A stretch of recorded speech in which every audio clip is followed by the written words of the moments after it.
Hallelujah, praise the Lord. खुदावंद के नाम में एक बार फिर आप सबका स्वागत है। मैं परमेश्वर वचन के साथ फिर एक बार आपके साथ उपस्थित हूँ। आइए परमेश्वर वचन में चलेंगे और एक इबारत मेरे साथ निकालेंगे जो आपको मिलेगी यशाया नबी की पुस्तक, उसका 49 चैप्टर और उसकी 14वीं आयत। यशाया book of Isaiah chapter number 49 verse 14। यहाँ पे परमेश्वर वचन इस प्रकार कहता है, परंतु सिय्योन ने कहा, यहोवा ने मुझे त्याग दिया है, मेरा प्रभु मुझे भूल गया है। क्या लिखा है? परंतु जब आ जाता है ना, तो इसका मतलब है कि मैंने तो सब कुछ किया, परंतु हाँ, खुदावंद ने तो सब कुछ किया। परमेश्वर वचन तो यहां तक बताता है कि उसने अपने इकलौते पुत्र को भी ना रख छोड़ा, परंतु उसको भी हमारे लिए दे दिया। परमेश्वर कहने लगा, परंतु सिय्योन ने कहा, यहोवा ने मुझे त्याग दिया, यहोवा ने मुझको त्याग दिया। He has left me all alone। उसने मुझे छोड़ दिया है, उसने मुझे त्याग दिया है और मेरा प्रभु मुझे भूल गया है। And he has forgotten me। कहने लगा, मेरा प्रभु मुझे याद नहीं करता है, अब वो मुझे मेरा ध्यान नहीं करता है, अब वो मेरी रखवाली नहीं करता है, अब वो मुझे चारागाह में लेके नहीं जाता है, परंतु मेरा प्रभु क्या हो गया? मुझे भूल गया। शायद कई बार जिस प्रकार सिय्योन यहां पे कह रहा है, हम भी अपने जीवन में कहने लगते हैं कि परमेश्वर ने मुझे त्याग दिया है, मेरे परमेश्वर ने मुझे छोड़ दिया है, मेरा प्रभु मुझे भूल गया है, अब वो मुझे याद नहीं करता, वो मुझसे प्यार नहीं करता। और इंसान की सबसे बड़ी फितरत यही होती है, सबसे पहली फितरत भी मैं कहूंगा यही होती है कि जैसे ही कोई परेशानी, कोई मुसीबत पड़ती है, इंसान यही कहने लगता है, अरे परमेश्वर ने तो मुझे छोड़ दिया, अरे परमेश्वर तो मुझे भूल गया। पर क्या परमेश्वर आपको और मुझको भूल सकता है? याद रखिए इस बात को कि आपके जीवन में आपकी खुशी का कारण आपका परमेश्वर है और आपको दुख से आपकी खुशी में ले जाता परमेश्वर होता है। कब है? जब उसको आपका ध्यान रहता है, जब उसको आपकी सुधि रहती है। हाँ, परमेश्वर मेरी सुधि लेना। मैं आज इस बात को कहना चाहता हूं कि हमें आज अपने परमेश्वर से बोलने की जरूरत है। ये ना बोले कि परमेश्वर मुझे भूल गया, बल्कि ये बोले कि हे परमेश्वर मेरी सुधि लेना।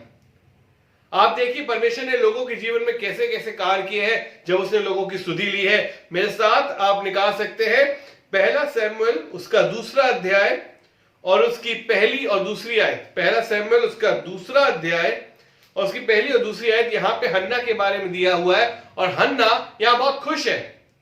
वो एक ऐसी खुशी को बता रही है जैसी उसको शायद दुनिया में इससे अच्छी कोई खुशी नहीं मिल सकती है। एक ऐसा खजाना उसे मिल गया है जो शायद उसने कभी सोचा भी न था। और कहने लगी यहाँ पे, और हन्ना ने प्रार्थना करके कहा, मेरा मन यहोवा के कारण मगन है, मेरा सींग यहोवा के कारण ऊंचा हुआ है, मेरा मुंह मेरे शत्रुओं के विरुद्ध खुल गया है, क्योंकि मैं तेरे किए हुए उद्धार से आनंदित हूं। यहोवा के तुल्य कोई पवित्र नहीं, कोई क्योंकि तुझको छोड़ और कोई है ही नहीं। इतनी प्रेजेस कर रही है, इतनी सुंदर बातों से वो परमेश्वर की बड़ाई कर रही है। लेकिन अगर आप पहला अध्याय की शुरुआत पढ़े तो वहां पे हन्ना परेशान थी, हन्ना रो रही थी, हन्ना विलाप कर रही थी, हन्ना पीड़ित थी क्योंकि उसके कोई संतान नहीं था और उसकी सौत उसको चिढ़ाया करती थी, उसको परेशान किया करती थी। और जब उसने परमेश्वर से प्रार्थना करी, गिड़गिड़ा के उसने परमेश्वर से मांगा, तो यहां पे बड़ी अच्छी एक वर्स आपको मिलेगी जो मेरे साथ आप निकाल सकते हैं पढ़ने के लिए। पहला अध्याय उसकी 19वीं और 20वीं आयत। पहला अध्याय शमूएल नबी की पहला शमूएल उसका पहला अध्याय उसकी 19वीं आयत। यहां पे लिखा, बिहान को सवेरे उठ यहोवा को दंडवत करके रामा में अपने घर लौट गए और एल्काना अपनी स्त्री हन्ना के पास गया और यहोवा ने उसकी सुधि ली, और यहोवा ने उसकी सुधि ली। आज मैं भी ये कहना चाहता हूं, हे यहोवा मेरी सुधि ले। जब जब मैं परेशान हूं, हे यहोवा मेरी सुधि ले। जब जब मेरे ऊपर मुसीबत है, हे यहोवा मेरी सुधि ले। जब जब मुझे लगता है कि अभी ये परेशानी मुझसे दूर नहीं होगी, यहोवा मेरी सुधि ले। जब जब बीमारी ने मुझे घेर रखा है, यहोवा मेरी सुधि ले। मैं तो यही चाहूंगा कि मेरा जीवन में बस मैं एक ही बात को कह सकूं, मुझे किसी और की तरफ देखने की जरूरत नहीं। परमेश्वर वचन बताता है कि किसी को तो घोड़ों का, किसी को रथों का भरोसा रहता है, पर हम तो अपने खुदावंद परमेश्वर पर ही भरोसा रखेंगे, उसी की बाट जोएंगे, उसी की आशा रखेंगे।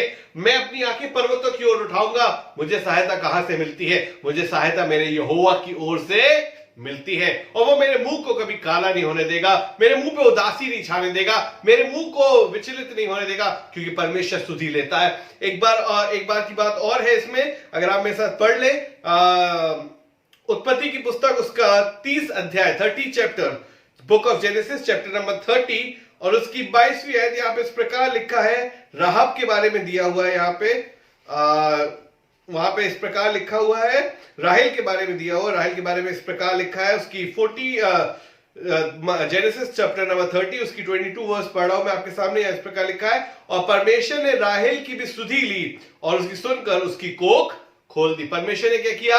राहेल की सुधि ली, जो आज तक वो बांझ कहलाती थी, जो आज तक उसके जीवन में कोई खुशी नहीं थी, कोई ऐसी बात नहीं थी जिसके द्वारा वो अपने आप को धन्य कह सके, पर आज परमेश्वर ने उसकी सुधि ली और उसके जीवन में सब कुछ बदल गया।